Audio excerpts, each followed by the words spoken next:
Hello and welcome to a slice of LFC TV's Premier League review show on YouTube.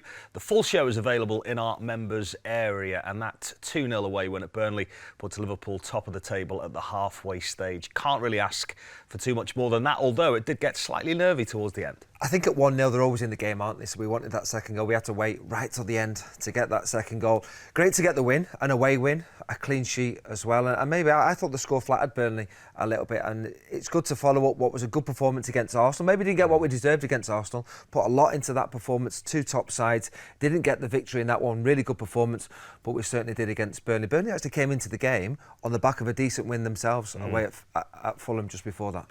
Always likely to be changes. Still a very strong team that he named against Burnley on the night, though. Yeah, around this time we expect changes, don't we? It was actually 5 from that starting lineup against Arsenal. 2 of them coming into the back 4. Joe Gomez going to left full-back. Obviously, Tsimikas picking up that injury. Kwanzaa starting alongside Virgil van Dijk. So 2 of the changes there. 2 in midfield. Harvey Elliott coming in to start there. Ryan Gravenberch as well. So there's 4 of the 5 changes. And the other one, Nunez, who actually started down the middle, and Gakpo down the left-hand side. But they did vary at times during the game.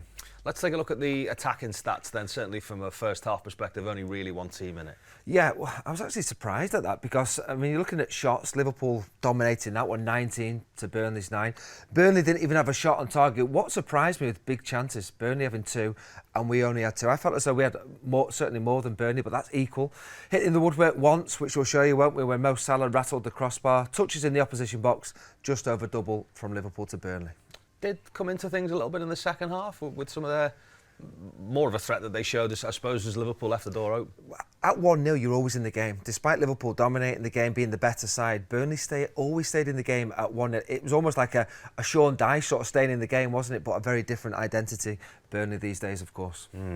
Let's take a look at some of our defence and distribution stats then from the perspective of Liverpool and defence. Wise, lots of passes in there. The dominance is evident from this, isn't it? Yeah, I mean, go down to the bottom there. It's 664 passes from Liverpool. Very similar number, actually, to the games at Luton, Sheffield United, Crystal Palace. But it's what we did with that possession yesterday, which was better. And when you think of Burnley in years gone by, the duels and aerial duels, there's no way they'd have been below 50. They would have been certainly one of the... We are right up for this game. But you can see Liverpool dominating both of those. Interceptions, similar. Distance covered, slightly shaded by Burnley, but sprints, Liverpool sprinting more than Burnley on the day. Let's take a look at the action then, and certainly where Liverpool are concerned, and it would have featured quite heavily in the team talk, wouldn't it? Let's try and get an early goal here. This will really settle everybody's nerves. Absolutely, early goal, that's what you want, just to settle everybody down. And we did. It actually starts with the goalkeeper, you can see there. Alisson playing out from the back. Burnley wanting to press high in that position. They didn't do it too often, but did early on in the game. And we managed to beat the press. We got ourselves out from right full-back area, all of a sudden to the left wing area, and that's where we can get at them. Don't often give referees credit, and maybe we won't in the entirety of this show, but he does play a good advantage. He might have been a little bit too quick to go on the whistle. He didn't. He played the advantage, which you have to say was a good decision, because ultimately Darwin Nunez picks himself up, he was fouled, and then he gets himself into that position. What a lovely finish. A nice little pass finish into the far corner. So here's the shape. Burnley's shape was a 4-4-2, diamond 4, you can see there. And where they were pressing high early on, 5th minute of the game, trying to win the ball back in a good area to try and cause us problems. But we work it well with how we beat the press. And we beat the press with Trent Alexander-Arnold being clever, recognising where the space is, Gravenberch making that run into the space. Look at the size of that gap. Gravenberch running into that space. And that's as easy as it was to beat the Burnley press there. Nice from Trent, good run from Ryan Gravenberch. Now we're out from that Burnley press, and you can see we can change it then from that right-back position to the left-wing position. We're out. Front 3, look how spread out the front 3 are. Nice, spreading that Burnley defence out. Salah out on that right-hand side. Nunez down the middle at this point. Little link-up with Gakpo. Look at the reaction from Nunez. He doesn't moan. He picks himself up and goes, can I get myself into a position to help the team? And there you go. He does. Rather than laying on the floor, complaining about not getting the decision, picks himself up very quickly to get himself in and score the goal. Harvey Elliott's run is key for me. Harvey Elliott has the licence from midfield to get forward, and he makes the run. And what he does is he affects the Burnley defenders, because they cluster then around him and around Mo Salah inside the penalty area. And that's what will leave the space in the end for Darwin Nunez on the edge of the penalty. There we go. There's the space. All the Burnley players have powered back into the area. That's helped because of that run from Harvey Elliott. Really good run from Harvey Elliott. Now, for me, in that position, this pass is key. So when you talk about assists, this is a proper assist for me from Cody Gakpo. And the reason being the weight of pass enables Darwin Nunez to hit it first time. If there's too much on the pass, he has to take a touch, and I think his shot will be blocked. If it's under hit, it could get intercepted. So the weight of pass is brilliant from Cody Gakpo because it invites Nunez to hit it first time rather than taking the touch. It takes the Burnley defenders out of the equation. And there we go. There's a little sight that Nunez has. Elliott's in a position not quite blocking him there.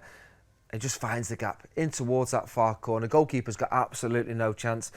And Nunez, who's had to wait a while for that Premier League goal. I think his last one was against Nottingham Forest at home. Delighted, absolutely delighted to see him start with a goal there. Yeah, gorgeous finish, wasn't it, from the big fella.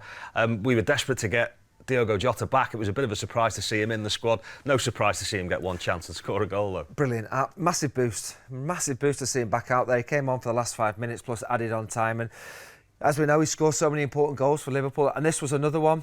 I think we have to give credit to Endo in the build-up. He's anticipating that second ball. The ball comes loose. Look at Endo here. Wants to win that ball. He did it all game. Wanting to win the ball there. Wins that 50-50. I'm doing it again. Don't like doing it, but the referee done all right for us there. He played an advantage there. Could have been quick with the whistle again, but he wasn't. Played a good advantage. We can break. But then when you're in this position, you've got to make the right decisions. Jota's run's brilliant because he runs all the way around Diaz to make it a 2v1 in that position. If he doesn't do that, it's a little bit harder for Diaz, 1v1, trying to get a little bit of space. He makes it really tough for Burnley because he makes it 2v1 round the back of Diaz there. And it's a really good finish from a tight angle. So here we go, we can see there. I thought Salah was offside in the build-up, and I wondered, could they go back to it? He's onside, and that just shows you there. The ball coming forward, he's in an onside position. Mentioned about Endo winning that 50-50, brave, isn't he? He's alert, wanting to win that second ball. Wins it nicely for us. And then look at the Liverpool players wanting to pile forward. 5 Liverpool players, Jota on the ball, 4 runners either side, options for him. Could have even gone Trent. Look at Trent making a good run down this right-hand side. Ball to Diaz. Nice little assist from him. And what's key, and we're going to show you now in this next angle, he goes through the goalkeeper's legs. It's a tight angle, yeah, going across the goalkeeper, keeping it low as well. I think that's important from that tight angle. Curtis scored one the other day, didn't he, from that sort of angle. First touch is key. When the ball comes right from Diaz here, I think a lot of players will think, I'm just hitting that. I'm hitting it, and it could have been blocked. But he recognises it's probably not going to score from there. So he has to get the ball away from the defender, which he does really well. And that's what sets up that goal-scoring position for him. So well done to Diaz there, but absolutely brilliant from Jota. And like you say, we have missed Jota. He hasn't played since that City game. On the back of the international break. Brilliant to see him back scoring goals. Absolutely is. Let's take a look at his touch map. You mentioned before he only had a couple of minutes on the pitch. Just 9 touches in total. Yeah, I mean, like you say, last 5 minutes plus added on time.